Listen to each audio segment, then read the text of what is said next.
Hey, it is Ezra. So I'm taking a bit of time off this month, and we're going to have a few friends of the show on to host guest episodes. Today's host is Robinson Meyer. Rob is a contributing writer for New York Times Opinion and the founding executive editor of Heatmap News, which is the go-to source for reporting on the decarbonization rollout. I'll let him take it from here.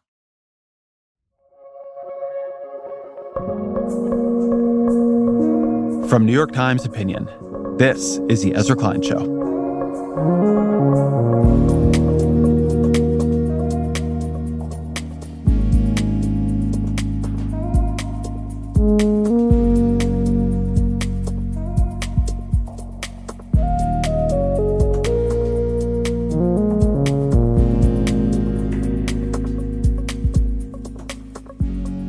Years ago, Joe Biden signed the Inflation Reduction Act, the biggest climate law in U.S. history.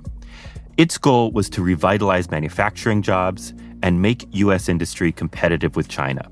And by one measure, there's been nearly $500 billion in investment in green energy and manufacturing since the law was passed. But then Democrats lost the election, and the future of decarbonization is far more uncertain. So where does the clean energy industry go from here? Jigar Shah is one of the best people positioned to answer that question.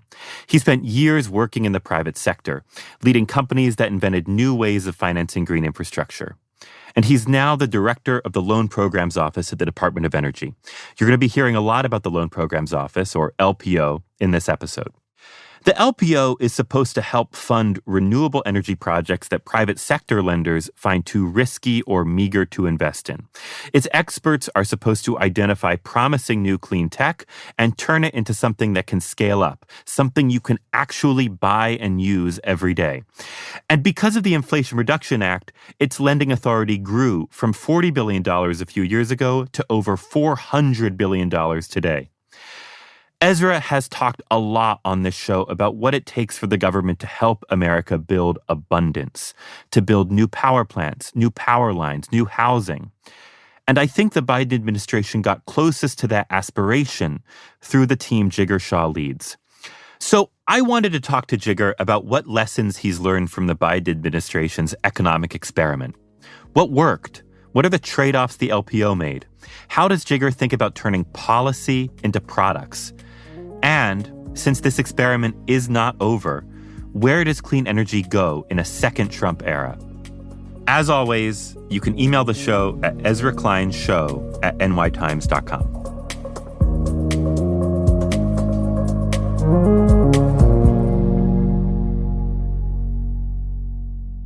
Jigar Shah, welcome to the show.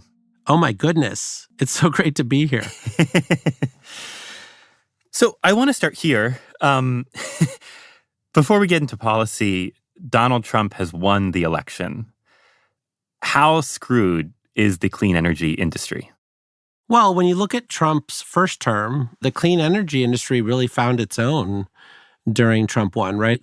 And so, my sense is that the deployment of clean technology is going to keep going. I think the real question is around what our leadership looks like around the world. And even there, I would say that people are continuing to clamor for American technology in geothermal, in nuclear, in, some of these other areas. And so, I think that the pace may change a little bit, and there's always ups and downs, but clean technology companies are crushing it right now. I think that gets at one of these core tensions in Biden administration policy. So when people hear about what the Biden administration has tried to do around clean energy deployment, clean technology deployment, there's an assumption that it's part of their climate and environmental goals, which it is, but you often, as you just did, frame things differently. So what do you see as the main drivers of decarbonization or of clean energy deployment? Yeah, look, I think that when you think about what we've done to produce a modern lifestyle, we have burned things for hundreds of years, whether it was wood and then coal and then, oil and natural gas. We have burned our way to a modern lifestyle. And I think, then you had the Environmental Protection Agency and folks said, we don't want to live in smog anymore. And we developed a whole new set of technologies coming out of the 1970s. And today, these technologies are truly superior in many ways. So when you think about what is driving people, it is superior solutions that help solve other problems. It's not climate. How large a role do you think climate and the global effort to bring down greenhouse gas emissions plays into the ongoing global deployment of these clean technologies? Like, are the clean technologies going to deploy kind of anyway because they're superior, as you were saying, or is this something where people want to solve climate change and they want to develop, and so they're going to uptake these green technologies? Well, I think, of course, it's all of it. If you talk to entrepreneurs like me and others, we are driven by solving problems for people. We were not driven by regulatory arbitrage or by figuring out how to mine tax credits within the Inflation Reduction Act. We're driven by the fact that we believe that these solutions are superior to what they're replacing. And yes, those climate objectives helped pass the laws necessary to make the first of a kind projects happen. So look, it's all part of a whole, right? But I want to make sure that we're crystal clear about where we're headed. And I think the president has been quite clear about this having to relate to jobs and everyday lives. And the secretary has been very clear about the fact that this has to make people's lives better. And I do think it makes people's lives better. And that's what entrepreneurs thrive on, right? It's like, Elon Musk wants a car that goes 0 to 60 in like 1.9 seconds. And he created that car, and people want that car. And that's awesome. I want to follow like 3 different threads there, but I think at this point, let's introduce people to what your job is. So you run the Loan Programs Office at the Department of Energy. What does that office do? So in 2005, Senator Pete Domenici and others said, hey, why do we invent everything here in the United States, but then send our awesome technology overseas? And people realized, well, when you look at the industrial strategy of Germany or Canada or China or other places, they actually support the commercialization of those technologies. And so the Loan Programs Office was born. We're basically a bank within the U.S. Department of Energy. And it is supposed to take that risk of building that first project when commercial banks are not comfortable with putting the loan out the door for that first project. Because remember, these projects don't have venture capital-like returns. You can't put in $1 billion of venture capital into something and get, a 10x return on that. These are infrastructure projects that generate 10% returns. And so you need to have low-cost, affordable debt. But you also need to recognize that most of these banks do not have the expertise to evaluate the technology that people are bringing to them. Whereas Department of Energy has 10,000 plus scientists, experts, and engineers on the platform, many of whom invented the technologies and probably provided some of the money for demonstrations, et cetera. And so the Loan Programs Office operates like a commercial bank, but has this mandate to lose money to make sure that we are commercializing technologies here in the United States. And along the way, we haven't actually lost money. We've made money for the federal government. The IRA expanded LPOs authority by 10 times from, I think, $40 billion before the IRA passed to now more than $400 billion. How has that changed the way you do your job? And also, how does LPO fit into the Biden administration's decarbonization policy writ large? Well, remember, I think starting in around 2018, there were huge funds that were created to support the next generation of climate companies. And then that number continued to expand exponentially, right, in 2019, 2020, 2021. And there were thousands of companies that got investment from the private sector. And so part of, I think, what the Biden administration realized was that we had this moment again where those companies could either build things here in the United States or they could go overseas. And a lot of those companies were starting to become ready to commercialize here. And I think that at the core of this, there was a recognition that these projects were going to be big. So when you think about, for instance, the 3 biggest automakers and the battery manufacturing plants that they're building, each one of those plants were multi-billion-dollar endeavors. And so I think it was very clear by the time we got into 2022 and the legislative session that the Loan Programs Office needed to be beefed up. And so we were seeing so much interest in using the Loan Programs Office. And there were tons of, libertarian folks who were like, wait a second, I don't think I'm going to be able to, get this company to scale and exit unless we figure out a beefed up Loan Programs Office. What kind of companies are applying for loans from LPO? You mentioned that car companies have these giant factories that will eventually be profitable, but it takes a very long time for them to turn a profit. I think lots of manufacturing companies find themselves in that position. But what other companies, what other kinds of startups or long-lasting industrial companies are applying to you for loans? Yeah, so the identities of the actual loan applicants are confidential, but I can maybe talk about it from a sector perspective. You can talk about who's been approved for loans or who's gotten a conditional, Yeah, I can certainly do that. I think, so there's some broad categories, right? Clearly, battery manufacturing has been a huge highlight of our 4 years in office. And so you've got 400 gigawatt hours worth of battery manufacturing, but then you've got critical minerals production facilities here in the United States that are going to feed those battery manufacturing facilities. And remember, auto companies are some of the most sophisticated companies in the world from a supply chain standpoint. They have to, buy stuff from many, many countries and assemble it all into one place. And so they're also very nervous about 90% of critical minerals coming, processed critical minerals coming from China. And so we're now on track with the lithium loans that we provide to Thacker Pass, the conditional commitment to Rhyolite Ridge Ioneer in Nevada, the graphite processing facility in Vidalia, Louisiana. We have a number of grants that the Manufacturing Supply Chain Office provided to folks. We're now on track to fully meeting our lithium needs by either the end of this decade or the early part of the next decade. And so that's mines and industrial mineral refining facilities, in other words. Totally. And it's next generation technology. So we're not just taking stuff that's already being done and deploying it here. This is all next generation technology that we have proprietary access to because we invented it here at the U.S. Department of Energy and at the national labs. And we're going to make sure that we scale that up here. I think people just don't understand that we're not competing with China. What we're saying is that there's a number of technologies that are the next generation beyond what China is doing now.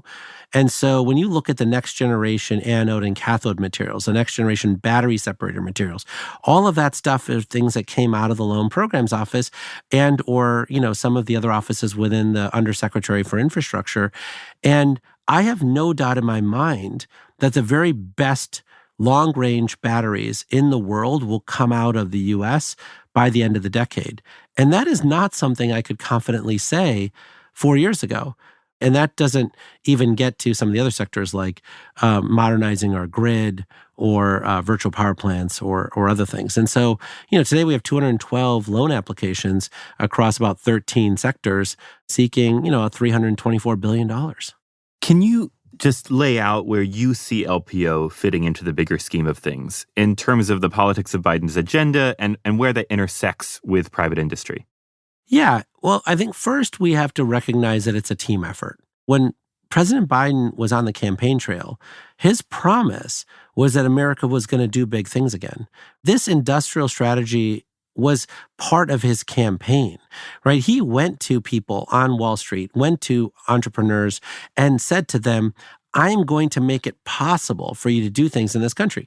And frankly, I would say the vast majority of people didn't believe him because, those promises have been made before and they were not kept. And he went to the unions and said, look, you are going to have to play a productive role here, right? I get the fact that change is hard, but you're going to have to figure out how to embrace change, and you're going to have to be fervent supporters of this. And I'll also be a fervent supporter of you. But then separately, he went to the environmental groups and said, look, you're going to have to understand that in order for us to get solar panels to be, something that we want to deploy at 100 gigawatts a year scale, Americans want them made here. And so you're going to have to understand what it takes to be able to deploy things at scale. And then he went to the justice groups. And so, look, I get it, right? You were promised a whole bunch of stuff and none of it came true. And so you do not trust the government, you do not trust these large industrial deployments, but let us come up with a process to earn your trust, right? And we have done that with all of our loans. And so while the private sector is essential to this, and then the loan programs office, receives a loan application and then actually just provides a loan right after, a lot of due diligence, et cetera. The ingredients for Americans thinking that we could do big things again was a team effort. And you see that in states around the country who are now competing ferociously to attract these projects to their states, right? And it's not an economic development story in terms of like who's giving you the biggest package. It's how do we get trained workers? How do we make sure that the infrastructure is there? How do we build up new electricity transmission lines and new facilities to be able to accommodate all this load growth, right? So that is something that's more of an art than a science, right? Which politicians are better at than I am. But today, I'm getting people calling me saying like, Jigar, I would have never in a million years thought that we could do big things in this country, but I think we can. Can we get more specific with this? Like, what can LPO do that others in the industry or others in the private sector cannot? So if we look at Thacker Pass, which is a big lithium production facility in Nevada, they had to go through permitting. They had to go through NEPA. We made their process as smooth as we could. And frankly, my team did an extraordinary job there.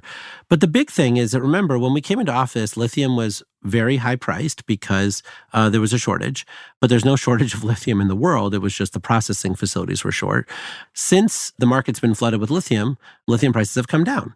And so the private sector does not want to fund a lithium production facility because lithium has very volatile pricing. And so they're saying, not only do we not trust the technology because Thacker Pass is using next generation novel technology that is far more environmentally friendly than what they do in China, but we also don't like this volatility. So there was no place for them to go to get debt.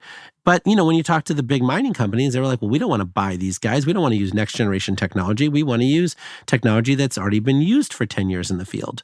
And so the loan programs office was the only place where we could actually look at the forward price curve for lithium and look at supply and demand and figure out where is this going to go from, we had third-party providers that helped us with this.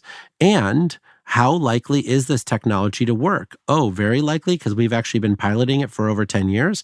Okay, fantastic, right? And so the only place for them to get a fair hearing was going to be the loan programs office. And so the moral of that story, it seems to me, is that LPO's job, the thing that makes it different from the rest of the private sector, is that it can lose money, and it can lose money on worthwhile projects, or it can decide that basically it doesn't need to make money in a short period of time. It doesn't need to respond to the conditions of the spot market at any one moment. You mentioned earlier that LPO has made money, that it's been making money.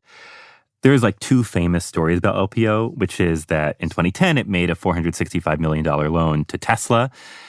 But also, at around the same time, it made a $535 million loan to this company, Solyndra, which went bankrupt relatively quickly and became a big issue in the 2012 campaign.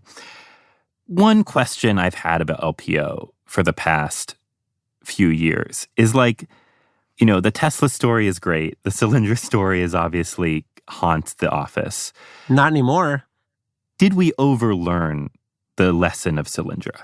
Like, is the fact that LPO is making money, that's great, right? It's good that it's making money. We're running the government like a business. But like LPO's job is not to run the government like a business. So did we overlearn the lesson of Solyndra? Like, should LPO, if it is doing exactly what it's supposed to be doing, should it be losing money?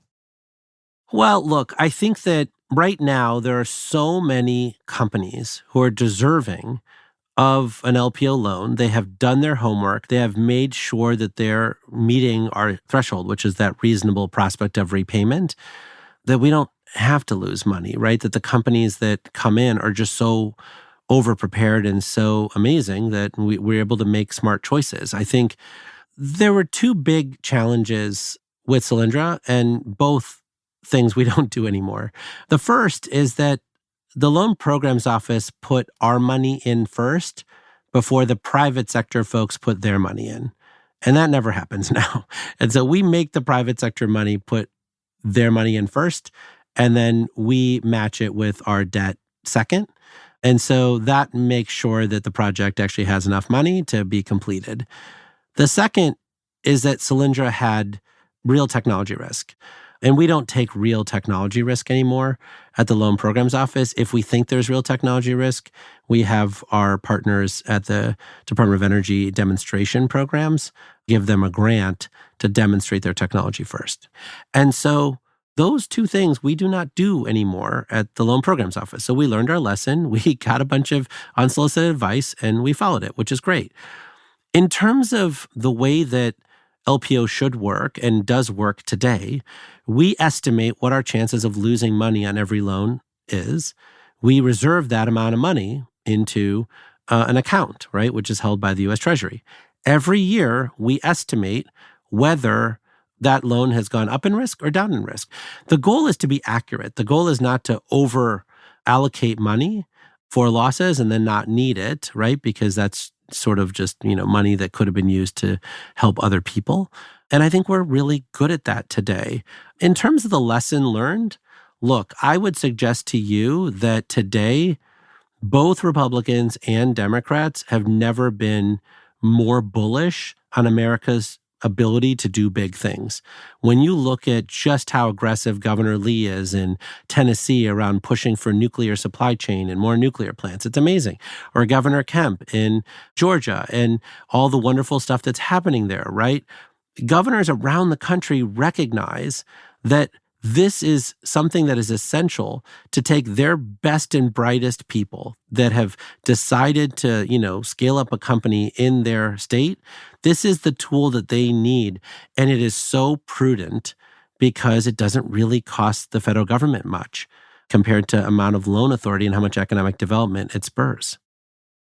So Biden came into office promising to do big things. This is like a theme you keep returning to. And as you were saying, he went to the climate people and he made a set of promises to them. And he went to labor unions and made a set of promises to them and said, we're going to bring back jobs. He said, we went to the justice people and said, we're going to get pollution out of your communities. And the Inflation Reduction Act, which is like the signature partisan bill of his administration, tries to do a lot of these things at the same time, right? It's a decarbonization, an environmental bill. It's a justice bill. It's also a manufacturing bill. How do you see all of those impulses brushing up against each other in the bill and in the Biden administration's policy, writ large? Well, remember, it really is only an industrial strategy bill. It is not the rest of those things, right? The rest of those things are things that incentivize the private sector to do things. It has grants for environmental justice organizations. It does a few different. I think if we were talking maybe 2 years ago, Biden officials would be describing it a little differently. Maybe, but I think that what matters is that these projects succeed. If we build a manufacturing facility and that manufacturing facility fails, well, then all the benefits that it provides to workers or to communities or other things go away, right? And so the central tenet to all of this has to be that these projects succeed, right? I mean, that's how it provides the benefits to all of the other folks. And so that has to be the thing that is the thing that we're most focused on, is this company going to succeed? Are the products that it's making in demand? Is the expertise required to stay ahead of its competitors something that DOE is working on? And so I would suggest to you that has been the central tenet. And when you think about the Loan Programs Office's approach, our approach and our due diligence has been the golden ticket for all the companies that have gotten conditional commitments. Every one of them to date has been able to raise the equity necessary to complete their projects. That is because people are like, wow, you guys are hard on these companies. You guys are tough on these companies. You guys do ask them the right questions. And therefore, these are really good companies that are able to succeed. And what we've told people is you have to make sure that labor is not something that is going to make your project fail.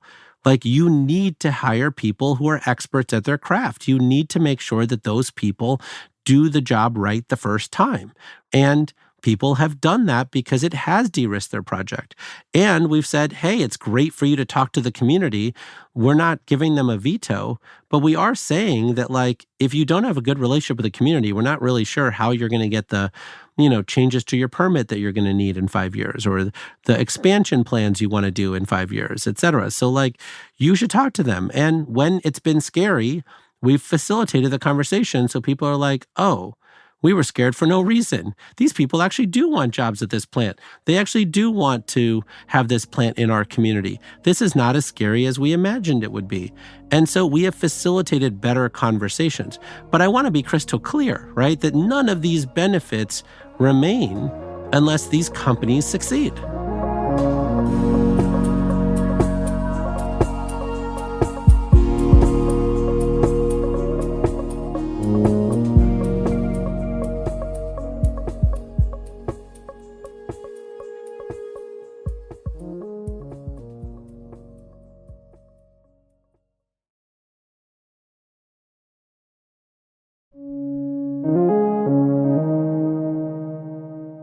I think looking back on the past 3 years of LPO and on what's followed the Inflation Reduction Act, there's obviously been this boom in clean energy and clean manufacturing that's happened across the U.S. But when you look at the numbers from LPO specifically, they suggest that there's a lot of dry powder sitting in LPO. So LPO has $400 billion of loan authority. I think it's issued $54 billion of loans. I think $19 billion of that has come after the election, and you should correct me if any of this is wrong. And I believe there are 200 applications with over $300 billion of loans waiting to get dispersed, waiting at your office. So what has gone into that holdup? Why haven't there been as many loans issued from their office as there could be? Why is there so much dry powder at the end of the Biden administration in this very important program? Yeah, it's a good question, right? I think we all first have to acknowledge where we were as a country when President Biden came into office, right? America was really doubting itself and doubting its ability to do these big things. Most investors were saying to their CEOs, I know you want to do things in America, but that's just too risky. So now we had to go to these CEOs and say, how do we arm you with the information that you need to convince your investors that this is the place that we can do business? And along the way, people are like, well, I don't have a great track record on mega projects here in the United States. A lot of projects are over budget and take longer. And so we had to say, well, what are the best practices on mega projects? Oh, you should be spending 10% of your entire budget up front on planning before you start construction, right? Oh, you should have higher quality workforce, right? And all these things. And so a lot of the companies were like, wait, this isn't free money? This is not a grant? And I was like, no, it's not a grant. And even if we were to give you a grant, which the Loan Programs Office doesn't do, we still want you to succeed. We don't want to just give you money and then have you fail and then for Chinese companies to buy all of your IP in bankruptcy. Let me just say, voice the other side of that argument, though, which is something I've heard from companies that are applying for LPO, is that the process is really arduous. It's much more arduous than the private banks, which on the one hand is good, right? That is making use of the Department of Energy's experts. It's making use of its ability to kind of put its stamp of approval on certain big projects. But something I've heard that's related to that is if you go to a bank and you ask for a loan, you can usually get a sense in a few months of whether you're going to get that loan. But when you go to LPO, it can take a few years to even get a sense of how far you are in the pipeline, of whether you're going to be approved. And those years represent millions of dollars of planning investment. They represent burned runway. They represent a lot of lost executive salaries.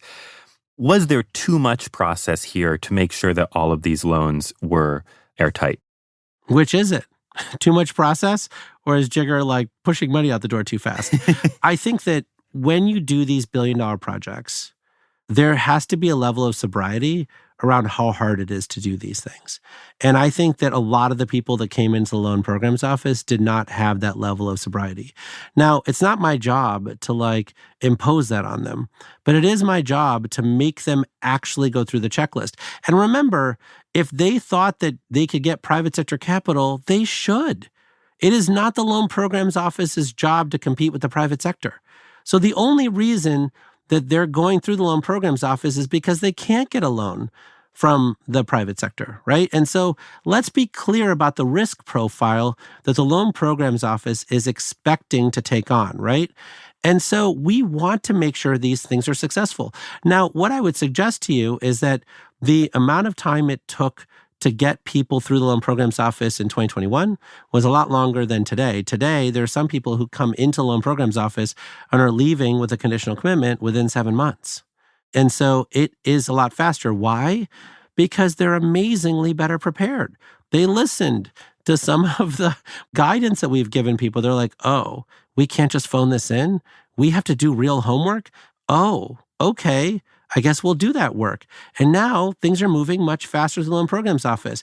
I'm not going to apologize for the fact that we've taught American entrepreneurs, innovators, and investors how to do big things, and they're finally listening and figuring out how to do that. The LPO isn't only just teaching them how to do big things. They're actually doing something else, which is that I think the office and the Department of Energy more broadly have followed through on a set of promises made by the Biden administration at the beginning of its term, right? That this wasn't only about doing big things in America. This isn't only about big manufacturing projects. This is also about making good on pledges to labor. This is about making good on pledges to communities that have suffered under pollution for so long. And something that LPO has done a lot of is to make sure that communities benefit from projects. There's a critique from Ezra and others that when you add all those other pledges, all those other requirements to these big projects, you require labor standards, you require community input.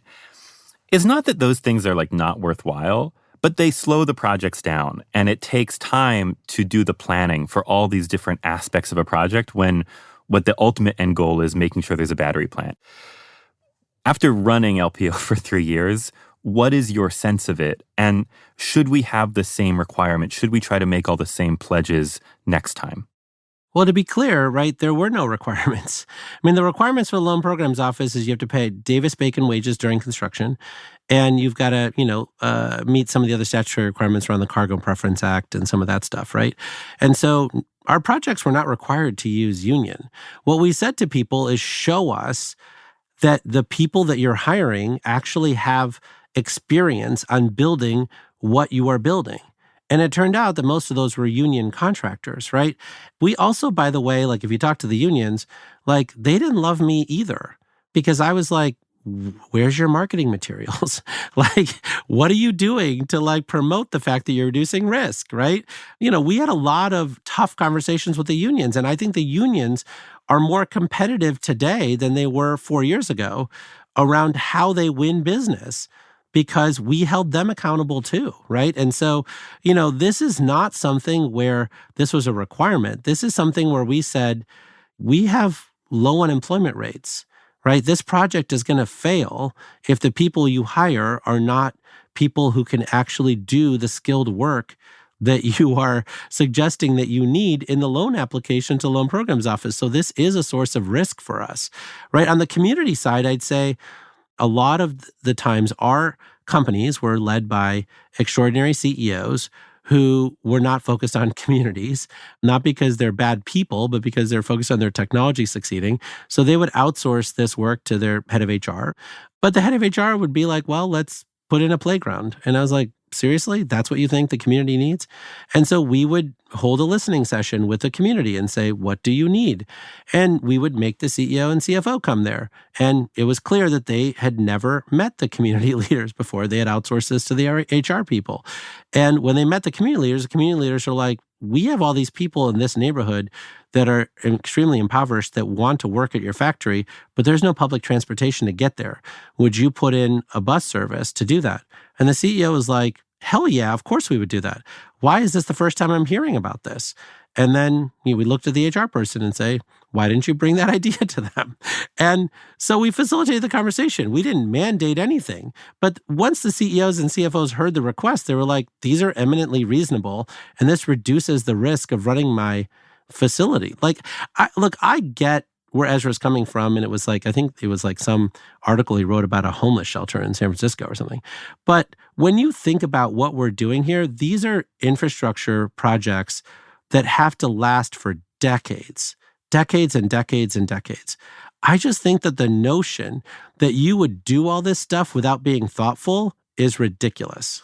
Well, I think that this is exactly the question, right? Is where does thoughtfulness end and process begin? Because you're describing things that are not requirements per se. However, I think if you go to a company and are like, you should really have a community meeting to figure out what the community wants, that's going to read to a company much more like a requirement than maybe they're going to feel like they're being voluntold. I mean, and so I don't know. Like, do you think that if you're going to make a multi-decade commitment to a community, that you should have the CEO and CFO actually meet the community once before you sign on the dotted line?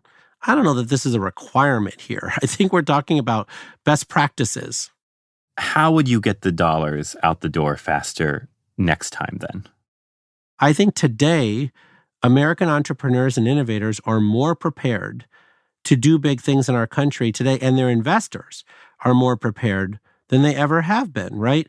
This has never been about the Loan Programs Office. And I love the fact that we're being told on the one hand that we're rushing money out the door, and on the other hand, we're being told we're being too thoughtful.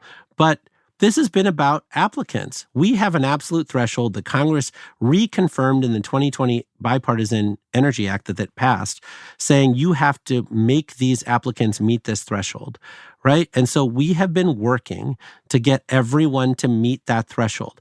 Now, we can do a lot of mentorship, but we can't drop our standards. We can't cut corners. We can't do any of those things. I think today, people are more prepared and people are more sober about what it takes to do big things than they ever have been. And as a result, I'm very proud of every loan that we've made. I think that they are going to be pretty successful. But more importantly, I'm really proud of what they're catalyzing.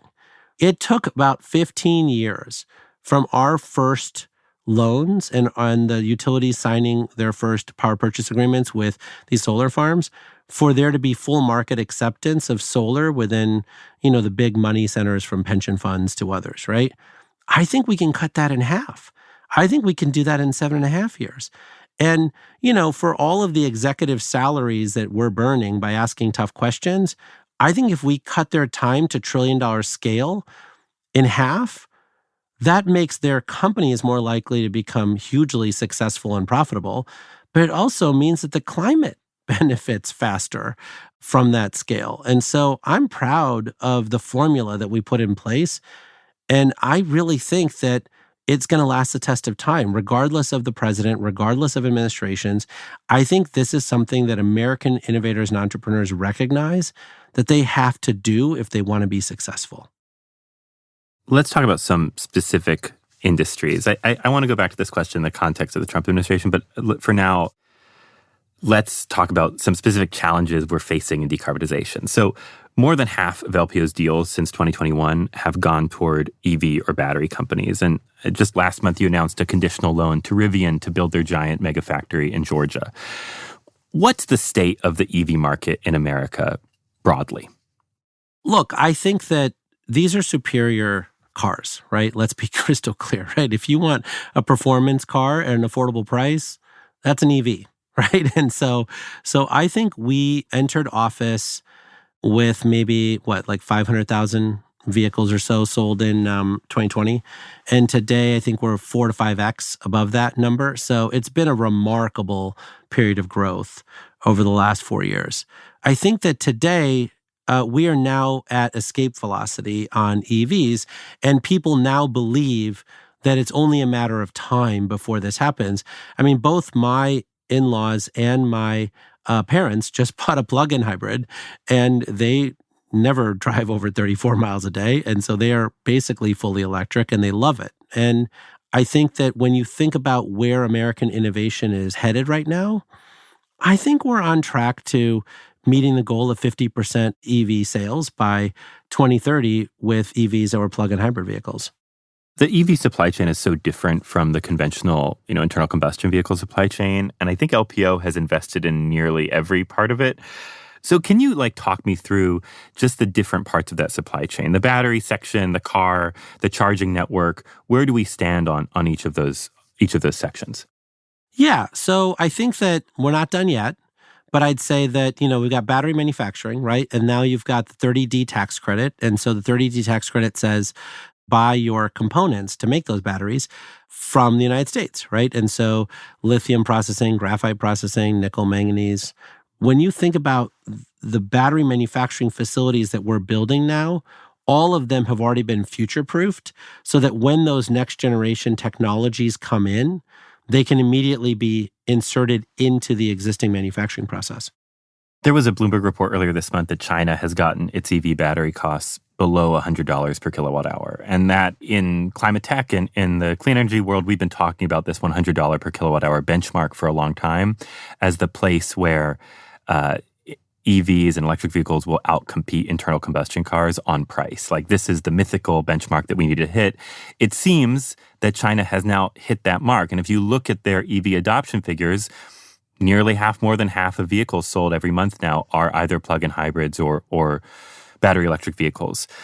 Under Biden, the administration has made a lot of efforts to onshore the supply chain, but how are we going to compete with the Chinese EV manufacturing complex that seems to have achieved all these cost reductions that we're not close to yet? It's a complicated question, right? I think that we just talked about all of the technology breakthroughs that we have in our pipeline that we're not going to be sharing with China this time around and that we're going to be manufacturing and deploying here.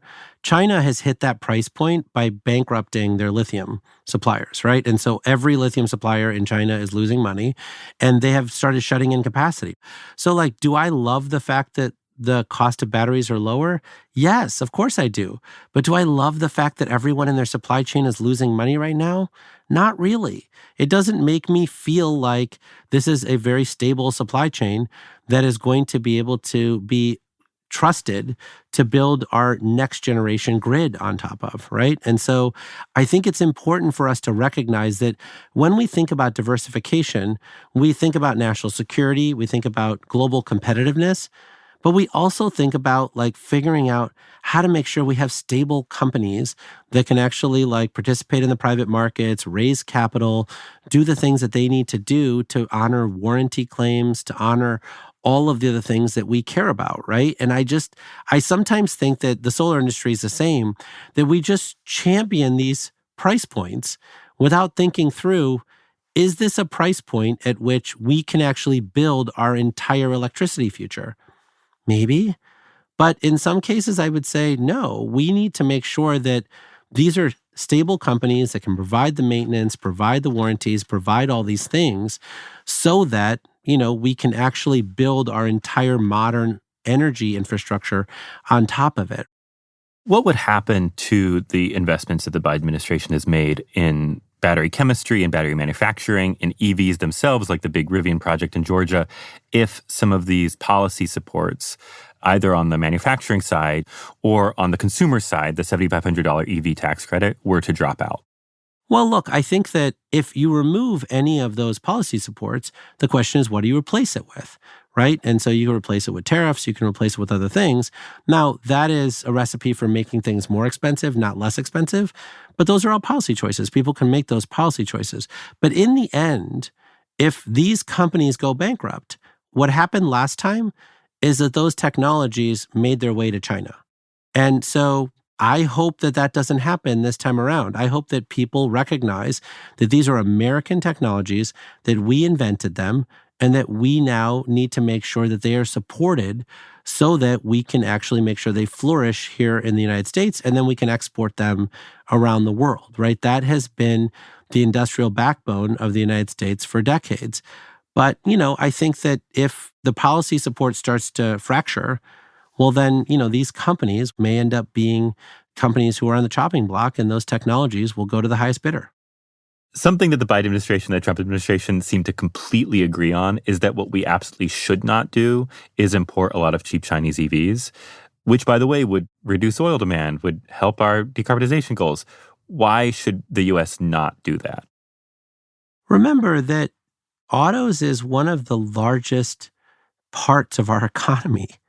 I mean, it is not surprising to me that people do not want the big three automakers to go bankrupt, that they want to make sure that they can make this transition in a way that makes sense for workers, for supply chains, for all of those people who are employed in those industries, right? And so we have the best technology in the world.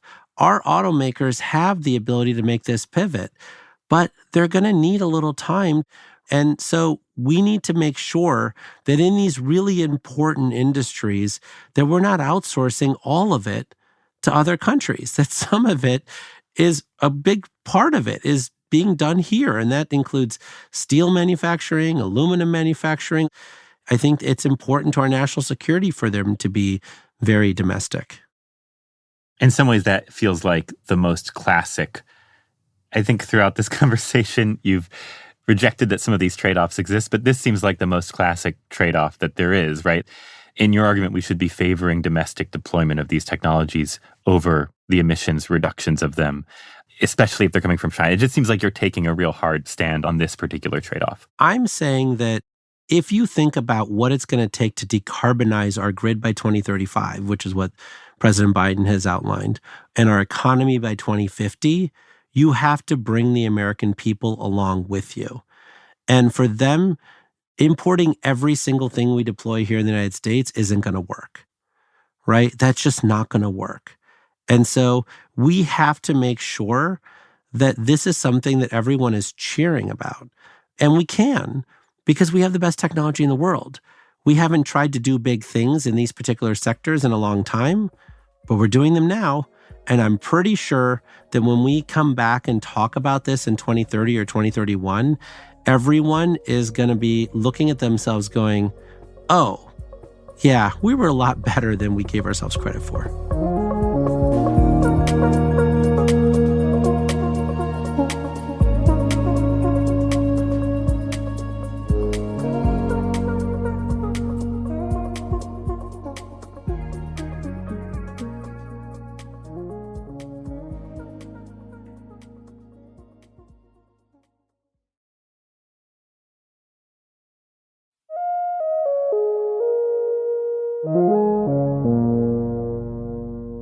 One of the big stories of the past few years in the American energy economy writ large is that Americans and the economy broadly is using more electricity again. That is often talked about as a phenomenon of AI, that it is purely a result of AI. What do you think is driving that rise in electricity demand, and how big a deal is it for clean energy? Well, I think we should start by saying that the Department of Energy has approved so many new energy efficiency measures that we're going to continue to have energy efficiency for as far as the eye can see. And I think that's going to play a major role in meeting load growth right now. But the bigger part of load growth is not AI data centers.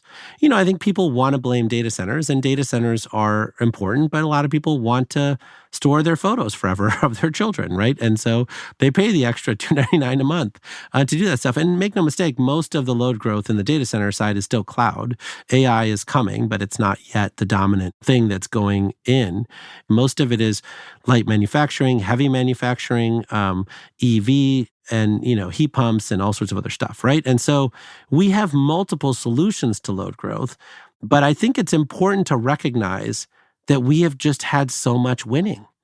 Like, so many people have chosen the United States as their place to commercialize their technology, and not just American innovators and entrepreneurs, Japanese and Korean innovators and entrepreneurs, European innovators and entrepreneurs. Everyone is choosing America to scale up their technology, and that is awesome. And that's where the load growth is coming from. So as Americans have used more and more electricity, suddenly electricity prices have gone up. Companies think they're going to go up further. Microsoft and Constellation are reopening the 3 Mile Island nuclear plant to meet the demands, in their case, specifically of the AI industry. How is nuclear doing in America right now, and how do you see AI playing into it? Well, I think we have to take one step back. I think there's a recognition by all the hyperscale data center companies that their power demand is uniquely harmful to the cost of electricity. And so I think there is a recognition by the hyperscale data center companies that they do not want to pass the costs of their data centers on to poor people, like, was happening in the past. Not that they were wanting to do that, but the utilities sort of offered them an industrial rate. And so there is an awakening by the hyperscale data center companies and the governors and the public service commissions and the utilities to say, hey, wait a second. If these guys are going to cost so much to serve, we should make them pay full freight. And it turns out that after Microsoft, Google, and Nucor did this massive request for information and they went through them all, that nuclear was one of the cheapest options that they could pursue to not pass costs on to the rest of the ratepayers. Do you see the politics around nuclear changing right now? I think historically this is something that Democrats have been more skeptical of and Republicans have been in enthusiastic support of. This year that changed somewhat. You saw a lot of battleground Senate candidates from the Democratic Party supporting nuclear enthusiastically, and it's actually from folks like RFK Jr. who are now the bigger skeptics of nuclear. Do you see there being a broad shift in how people are thinking about the politics of nuclear energy on the grid in the United States? Well, look, I think today when you look at how much new capacity we need to build, people are saying we need everything. Like, there is no way for us to meet this just with solar, wind, and battery storage. And we will do as much solar, wind, and battery storage as we can. And we will still need nuclear and enhanced geothermal and other technologies. But more importantly, I think the Department of Energy has done tons of modeling work, and it shows if you can maintain that 20% nuclear that we've had for many years, it is so much cheaper to run a decarbonized grid with all that nuclear. And so people are now starting to recognize that instead of thinking just about levelized costs of energy, you have to think about the entire system cost. That also includes deploying technologies that we invented 20 years ago around grid modernization and dynamic line ratings and topology mapping and all the things that we need to do to get, 50% more capacity out of the grid that we already paid for. It also means that all of these smart appliances that we've had for 3 or 4 years now, where even my humidifier comes with an app on it, you can use that to connect it to demand flexibility programs, and you can give people a 20% discount on their bill to allow their demand to be more flexible. So your water heater doesn't have to heat up that water right after you finish your shower. It can wait until electricity is cheap, right? And that also allows us to make more of what we've already paid for. And so I think where we are now is people didn't have to think differently for the last 20 years. Today, they have to think differently. If they don't, then we're not going to be able to have all this economic growth. Trump is going to take office next year, and he's indicated, and Project 2025 indicates they want to undo a lot of Biden's policies around decarbonization and clean energy. What do you think is going to happen to LPO and to this current set of projects? I don't think that American innovators and entrepreneurs have a political party. They want to take their technology, they want to work with their venture capitalists, their private equity firms, their growth capital companies, and they want to build big things. And I don't think any politician wants to send American companies packing and saying, sorry, we don't want you to scale up stuff here. Because let's make no mistake, American innovators and entrepreneurs are an unstoppable force. You cannot say no to them. If you say no to them, they will go to another country and scale up their technologies there. They will not be stopped around their ambition. That's why we love them so much. They walk through walls. Right? It is an extraordinary thing to see. And I can't imagine any politician not wanting American entrepreneurs and innovators to win. Is that what you hear from the entrepreneurs and business leaders that you talk to? How are they feeling about the Trump administration? Look, I don't think people love the tweets. I don't think people love a lot of the rhetoric that's coming out of people's social media right now. But I think that they're working hard to do big things in this country, right? And they are going to play it out. They're going to work with governors. They're going to work with all of their champions. And they're going to try to make sure that the policy here in the United States continues to allow them to raise equity. Because remember, we're private sector led, government enabled, right? And so the private sector still has to write that big check to build that facility in Nebraska or in Kansas or in Georgia or in Tennessee or in Kentucky. And if they don't write that big check, then they're going to have to go to plan B and plan C. And so I just think that in general, these people are very practical people. They just want their technologies to be scaled up. There's another scenario in the future Trump administration, which is that Vivek Ramaswamy, the seeming co-lead for the incoming Department of Government Efficiency, to the degree that such department will actually exist, has been really critical of LPO and has said that some of the money going out the door should be clawed back. Can they do that? And what do you make of that? I don't know. I mean, look, I think that we are making commitments on behalf of the US government. When the government makes commitments to an outside party, that outside party expects the government to honor those commitments, right? I think in the past, all commitments have been honored. I expect in the future, all commitments will be honored, right? I mean, this is the whole point of trust, right? And so if you're worried that after you get a loan commitment, that commitment is not real, well, then why would you subject yourself to the process of getting a loan? If the government doesn't keep its promises, then it makes all applicants suffer, whether they're in the preferred sector or the not preferred sector. And so I can't imagine for a second that people of any stripe want to hold back American innovators and entrepreneurs.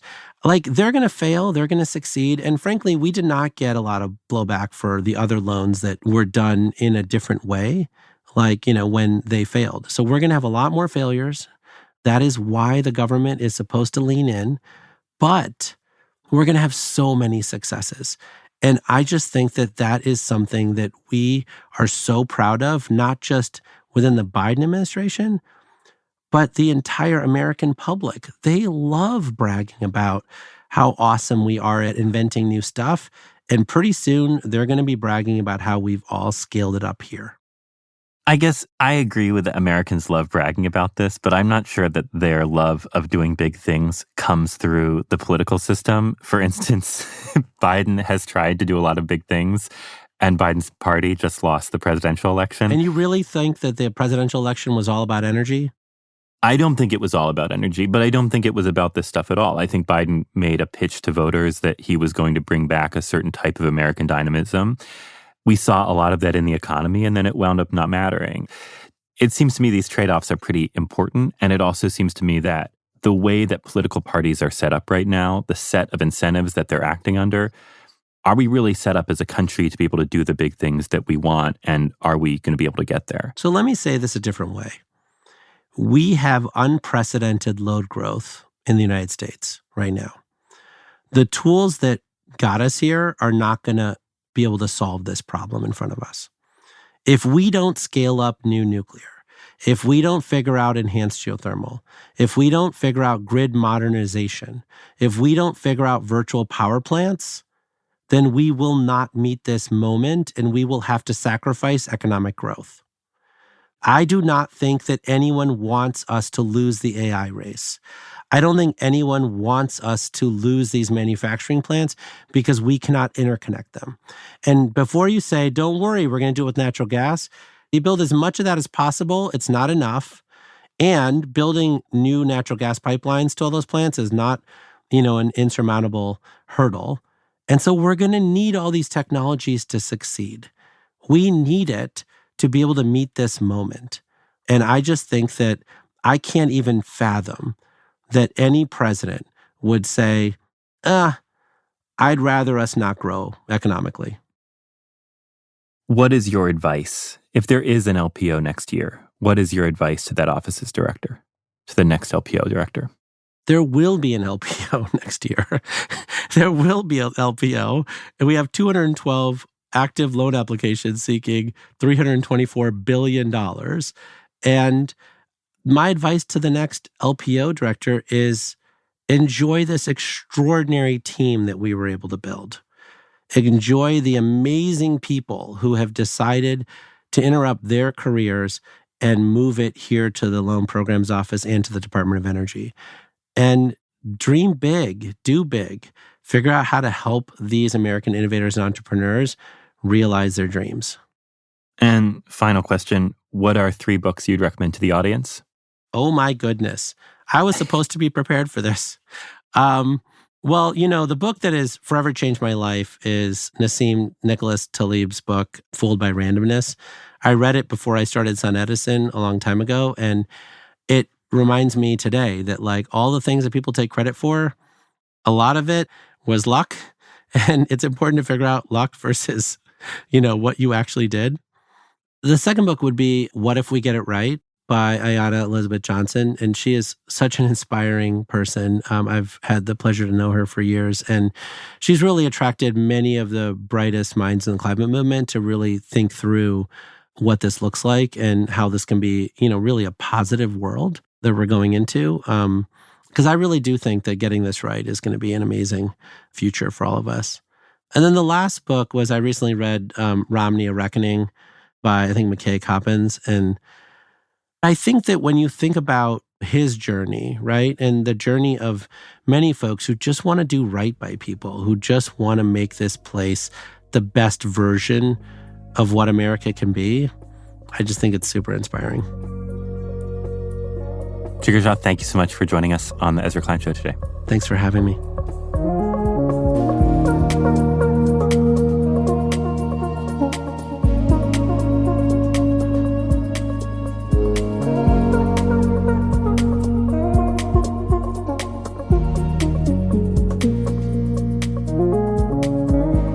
This episode of the Ezra Klein Show was produced by Roland Hu.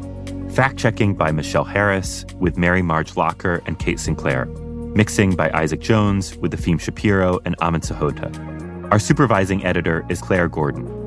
The show's production team also includes Elias Isquith, Kristen Lynn, and Jack McCordick. Original music by Pat McCusker. Audience strategy by Christina Samuelewski and Shannon Busta. The executive producer of New York Times Opinion Audio is Annie Rose Strasser.